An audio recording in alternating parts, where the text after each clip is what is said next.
you guys. And it's kind of early too, right? My name is Brenda Ringwood, but you guys can call me Mrs. Wood. You know why I say that? It's a respect thing.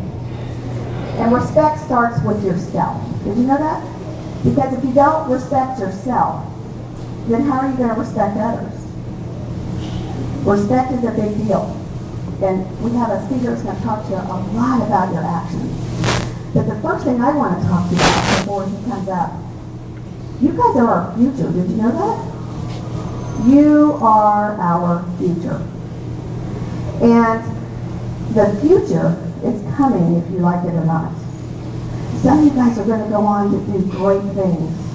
You're going to be doctors, lawyers, you're going to be teachers, you're going to be CEOs of companies, you're going to become parents, and some of you might end up in prison. Early pregnancies, a menace to society. Think about that. And it all boils down to one word, what your future's going to look like, and that word is choice.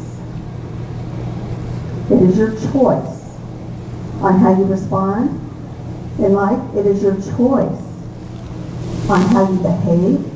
It is your choice on how you respect yourself and those boundaries. So I'm going to bring up Mr. Saccone Prince, and you guys can call him Mr. Prince. He is going to talk to you about your choices, your responsibility, what your actions should be like. He's an amazing speaker. He's coming up from Mobile, Alabama, and there's something very special about this man. He is a Presidential Lifetime Achievement Award winner. You even know what that is? He got awarded from the President of the United States for his accomplishments. So welcome, Mr. Saccone Prince. Thank you, Ben. Thank you. Testing. Testing. Hello. Good morning. Good morning. Turn. Testing. 1, 2. Good morning. Good morning. Good morning. I am so excited to be here today because I get a chance to talk to the future. You know, just like Ms. Wood said, that you are the future. Imagine this, 10 years from now, where would you be? A lot of you are going to be out of home. I'm sorry, where? College? Okay. Some said the military. So if you know that you're going to be somewhere different than you are right now, why not start preparing for it? I have 5 children. Yeah, I know I don't look like it, but I do. And the age range is 36 to 16. And while I was raising my children, I would tell them, I said, listen, I'm not raising children, I'm raising adults. And they looked at me kind of strange, like, wait a minute, we're not adults. I said, okay. I said, do you wait until you get to school to put your school clothes on? They said, no, you don't. Do you wait until you get to the swimming pool to put your swimsuit on? No. You always get ready somewhere else. You always get dressed somewhere else. Well, you don't wait until you become an adult to learn how to be one. Now is the time, and this is the place you learn the skills you need to be an adult. And you have a support system here of people that want to help you succeed. Because pretty soon, these teachers that are here, they're going to retire. They need somebody to take their place. They need somebody to actually step into the role that they have now. They are preparing you for the future. Some of you are going to be lawyers. Some of you are going to be doctors. Some of you are going to join the military. But the skills you learn now is going to help you when you get to those places. But you know, Ms. Wood says something that was really important. It's all about choice. Do you know what the difference between a hero and a villain is? Anybody? It's choice. The difference is choice. Most of them were born out of pain. But the villain said, the world hurt me, I'm going to hurt it back. The hero says, the world hurt me, I'm not going to let it hurt anybody else. It's a choice. All of us have a choice that we can make on a daily basis as to where we want to go and where we want to be. It never ceases to amaze me how so many times we don't think no more than 5 minutes away or 10 feet from us. But when you think about the fact that you have a future that's waiting on you and it's coming real fast, that means that you have to change your thought process on what it is you're doing today. Nobody plants a seed today and go out tomorrow and expect the harvest. It takes time. And even with you, it's going to take time for you to get to where it is you want to be. Being an adult is not easy. It's not. And if you really understood what you have right now, a lot of you would really want to slow down. Because there are so many times I wish somebody would tell me to take a nap. I wish somebody would tell me to go to my room. But I can't, because I have to go out and work and take care of my family. But the fact that I had somebody in my life that showed me the importance of being able to prepare for the future, the choices I made the day I live with tomorrow, that helped me to become a better version of myself. Our organization is entitled Becoming the Best You. And the word becoming, I really like to break it down into two parts. The be is a state of. So if I said be quiet, that means that I want you to be quiet. If I said be gone, I want you to leave. So be is a state of, but the coming is a process. That means that you start in one place, but you end up somewhere else. And right now, all of you are becoming something. But the question is what? We don't have time machines. In fact, that we can stay where we are or even go back in the past. We're all moving forward. It's not where you start, but where you finish. So where do you want to be? You have an opportunity and a chance to make that choice today. Where you want to be, where you want to go, the impact that you want to make. How many of you want to be known for something? Okay, all right, good. A lot of hands. Something, okay. All right, how many of you, if I want to be known for something good? All right, more hands went up. Okay, now everybody put your hands down. How many want to be known for something bad? I knew there were a couple of y'all out there. I knew there were a couple of y'all out there. You say that now. Now, there are so many people that wish they had somebody to tell them that their choices matter. Your friends matter. Who you call a friend, who you consider a friend, who you hang out with really matters. You know, when I was growing up, I had some friends, but I didn't let them affect my decisions and my choices. And here's what I mean. I appreciated who I was to the point to where if I didn't want to do something, I didn't do it. See, if you're looking for somebody else to approve you, what you'll do is you'll be a victim of their opinion of you. If they don't like you, they may ask you to do something that you shouldn't be doing, that you know you're uncomfortable with, and that's going to affect your future. But if you have enough self-respect for who you are, you won't allow them to lead you in a way that you know your parents and even you don't want you to go. How many of you have social media? Oh, wow, okay. All right. Next question, how many of you don't have social media? Okay, well, there are a couple. I see some of the teachers in the back. All right, now, I grew up in the world where there was no social media. The only thing that we had was what we had at school.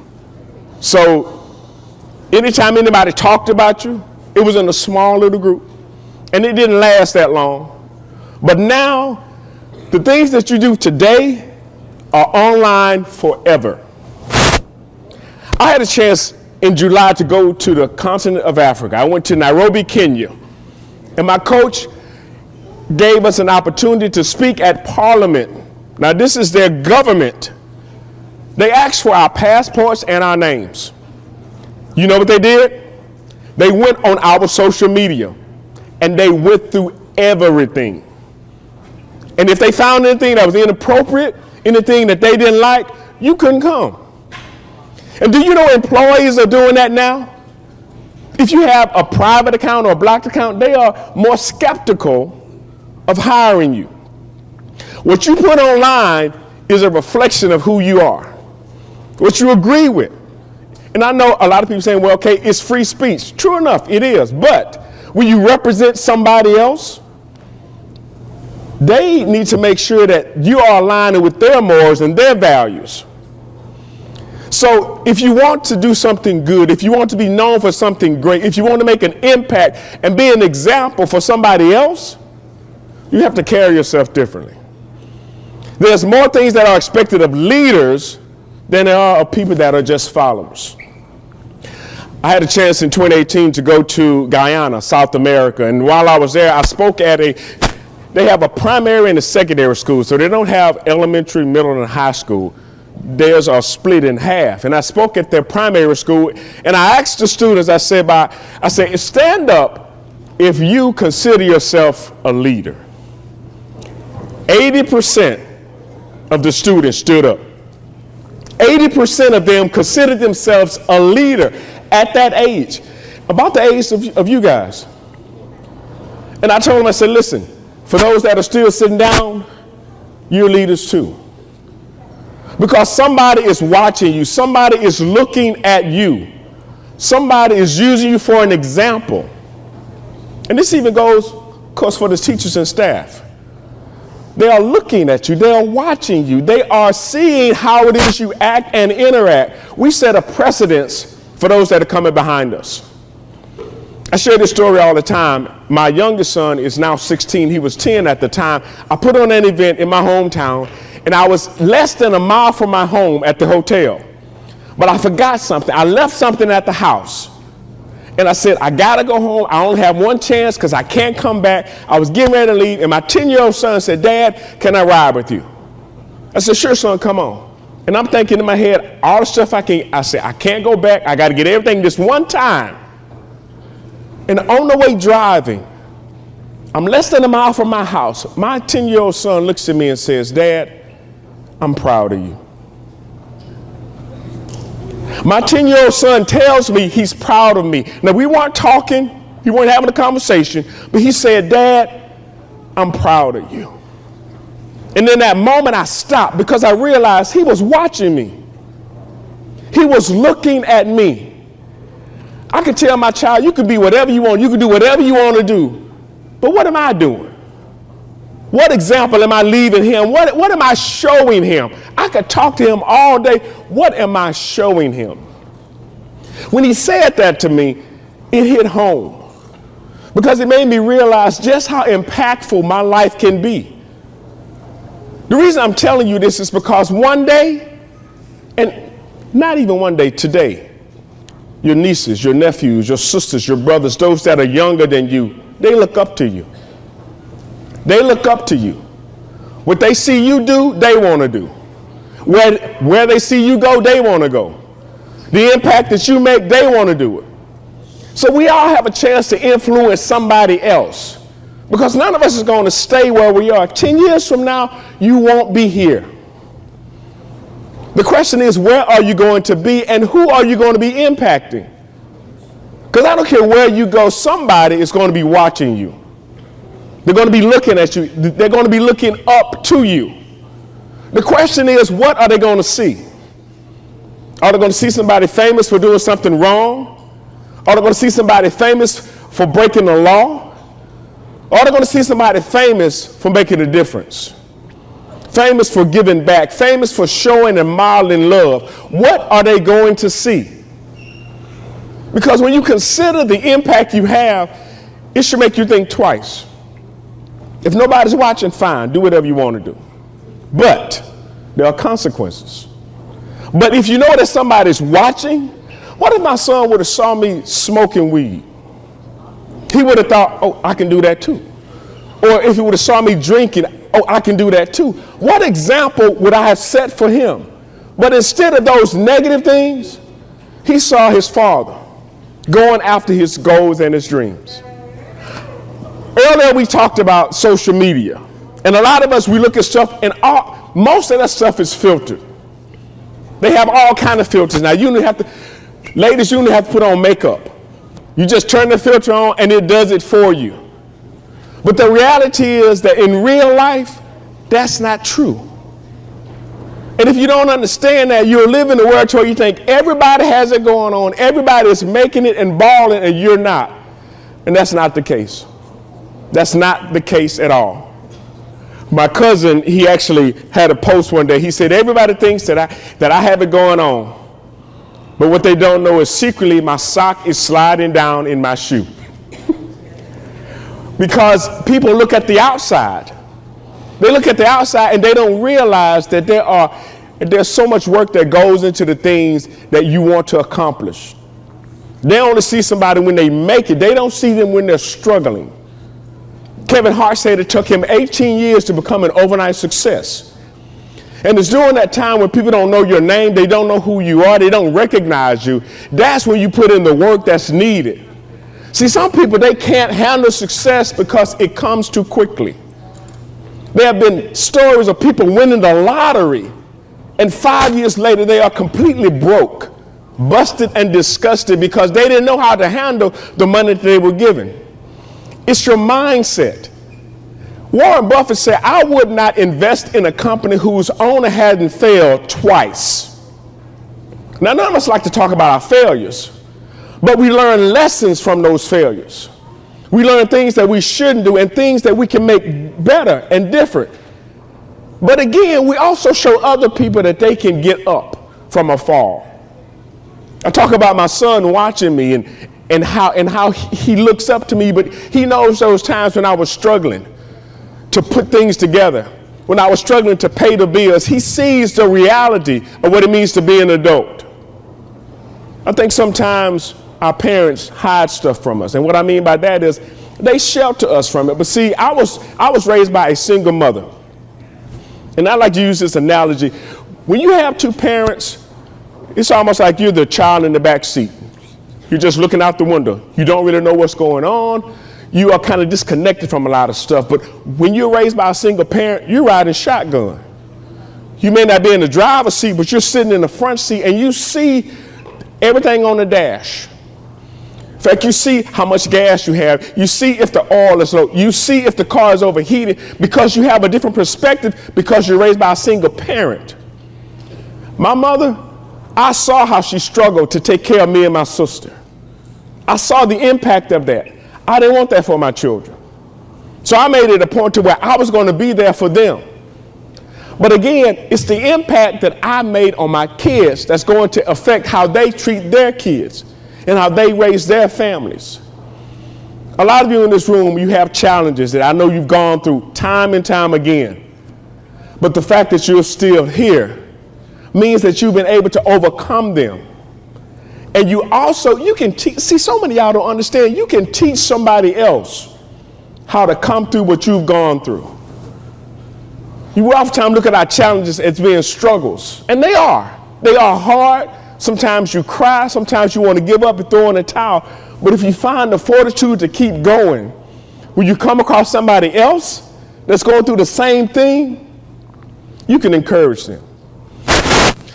We want to talk about being brave. And being brave doesn't mean that you don't have any fear. It doesn't mean that you don't have any problems. It doesn't mean that everything always goes your way. Being brave means in spite of what I'm going through, I still know I can make a difference. In spite of the challenges and the hurt and heartache, I still can do something incredible. And to me, a hero is someone that in spite of what they're facing, they want to help somebody else. That's one of the reasons why I love the Marvel movies, because if you look at them closely, most of the time the heroes, yes, they're fighting the bad guy, but in the meantime, they have to save other people. They have to get other people to safety. They don't just ignore them and just say, forget them, I have to go and do this. Stan Lee had a show entitled, So You Want to Be a Superhero? And it was a reality show. And I never really watched it on a regular basis, but one day I was flipping through the channels and I came across it. And I actually saw where these people, they came up with their own superhero names. They made costumes, all this other kind of stuff, and had to go through these different challenges. And the section that I caught, they had to run through a park and they had to accomplish something by a certain time.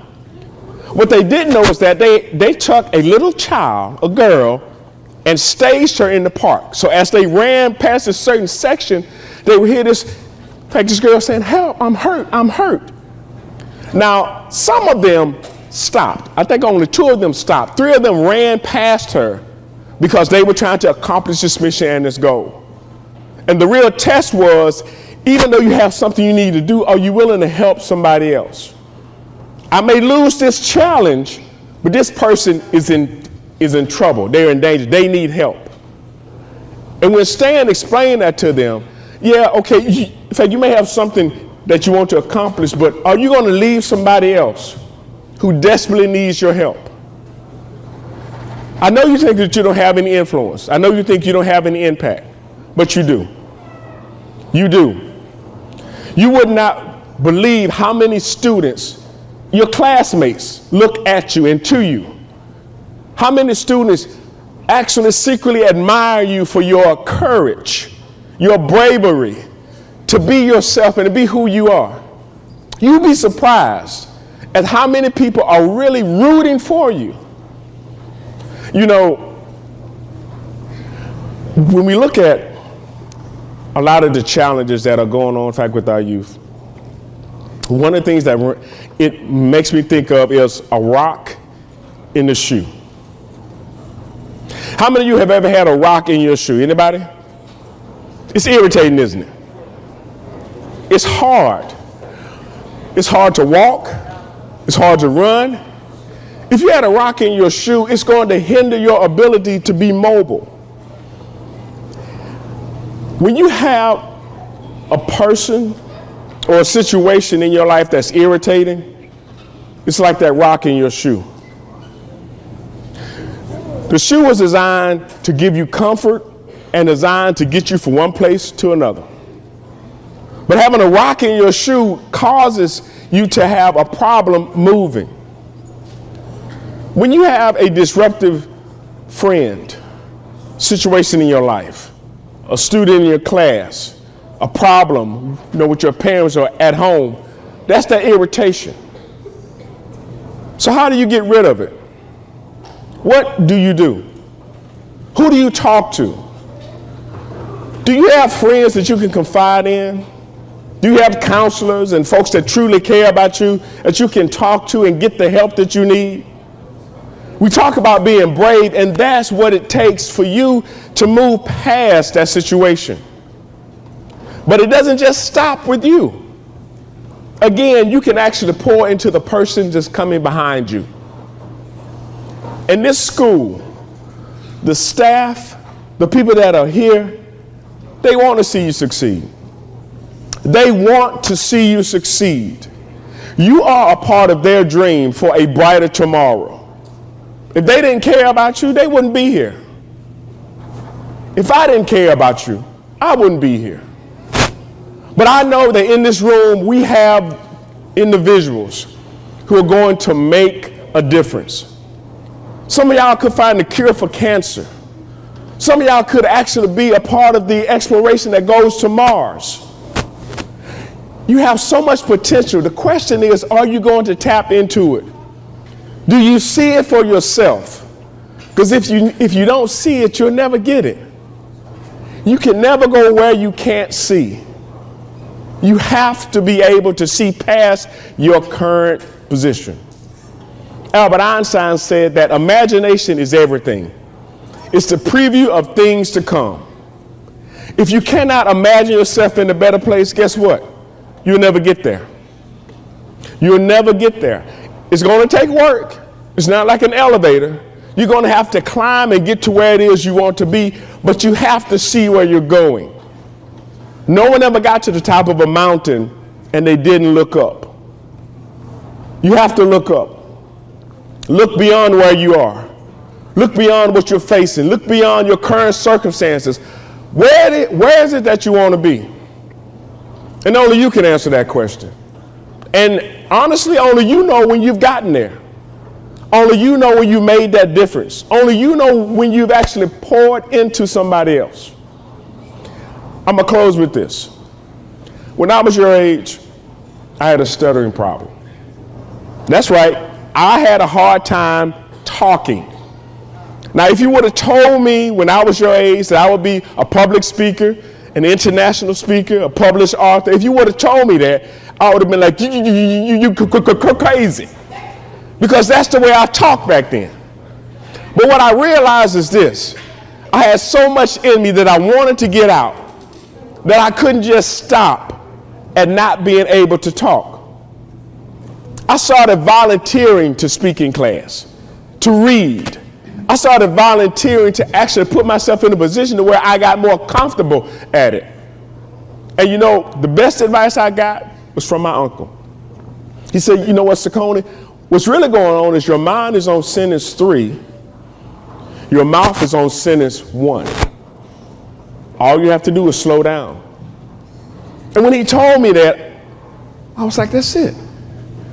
That's all I have to do. And because I started doing that, I became a better speaker. My encouragement to you is this. Think about where it is you want to be. Visualize it. Some people have vision boards. They cut out pictures of magazines or they make graphics showing this is where I want to live, this is the car I want to drive, this is the impact I want to make. They do all of that, but they do it so that they can have a vision as to where they want to go. So my question to you is this. Where do you want to be 10, 20 years from now? Because where you are, where you end up, is going to be a result of the choices that you make every single day. And listen, my name is Saccone Prince, and I want to thank y'all for your time and attention. Brenda?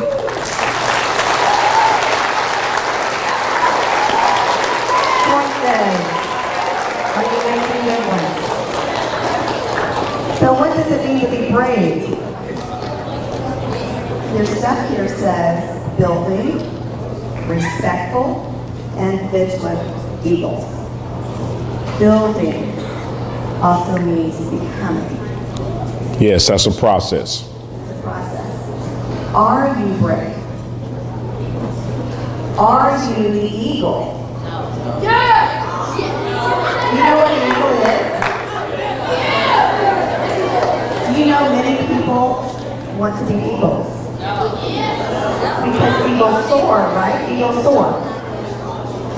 But did you also know that other birds try to catch rides on eagles? And they become a nuisance to that eagle. But the eagle lets them do it. And all that eagle does to get ahead, just keep rising. Keep rising. Why don't you tell them why? Eagles have the ability to literally fly above the clouds. You've never seen an eagle getting rained on. You know why? Because it can actually fly above the clouds. And like she mentioned about, there are other birds that try to be a nuisance to the eagle, like the crow. And the eagle doesn't fight. It doesn't spend a whole lot of time dealing with the bird. It starts to fly. And the higher it gets, in fact, the crow can't go that high.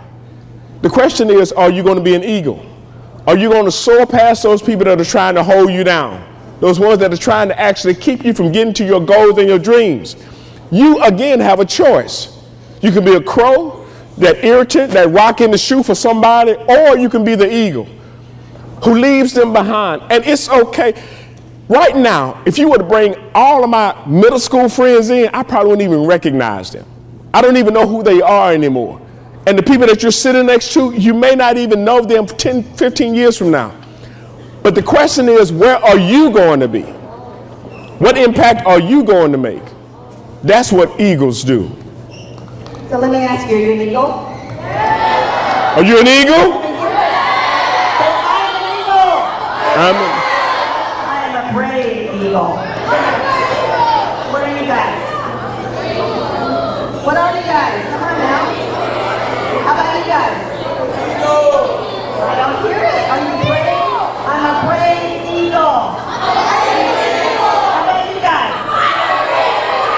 Yeah, you guys are a smaller crowd, but that doesn't me you can't be braver than them. Let me hear you. What are you? Oh, come on. I'm a brave eagle. Let me hear it. Come on, guys.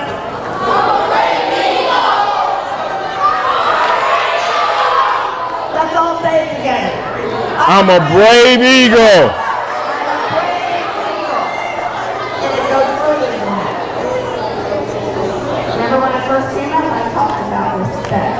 I said you could call me Mrs., not Brenda. Although Brenda is my name, and your name is very important. Not everybody has the privilege to call you by your special name. Those are reserved for the relationships that you're building, for your family, for your friends.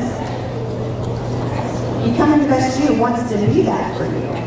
But you first have to start with respect. That's why we call our teachers Mr. and Ms. That's why we have a title for the President of the United States. We put President before the name. That Miss, Ms., Mr., Mrs. is a sign of respect. So what are you going to call yourself? There you go. Brave. Brave. So let's do a little exercise. Let's pretend that you have a group of crows. You have a group of crows that you're running around with. And I'm sure each of your parents, now listen up guys, because this is important. Your parents tell you, don't hang out with that group of people, they're going to bring you down. Your parents ever tell you that? Do you think that your parents know something about that? They do, because they were once you. Weren't we once this age? We were once this age. I know it's hard to believe, but we were. Mr. Prince, tell them why as a parent we tell them that. Your parents care about you. Your teachers care about you. You know, believe it or not, we know a little bit more than you do. Just a little. I know you think that you have all the information at your fingertips, but we have life experiences. And there are some things that haven't changed. The question is, do you have people in your life that are going to tell you right from wrong, going to point you in the right direction? Your parents do that because they care about you. If they didn't care about you, they wouldn't take care of you. It's a choice to be a crow or an eagle.